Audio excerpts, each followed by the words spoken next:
Hello guys, welcome back to this channel. In this today's tutorial, I'm going to show you how to change computer or laptop sleep after time in Windows 11.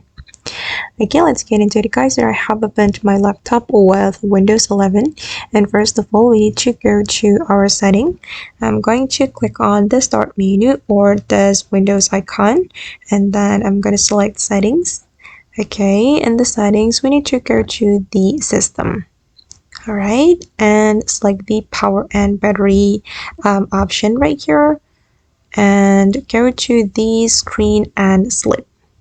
Okay, and as you can see guys, here you will be able to customize the computer or laptop sleep after time.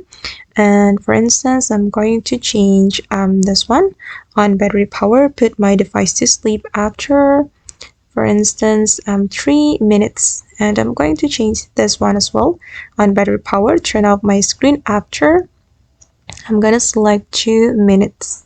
Okay, and now it's done guys, and then the sleep after time in my laptop has been changed. Alright guys, and that's all the way to change computer or laptop sleep after time in Windows 11.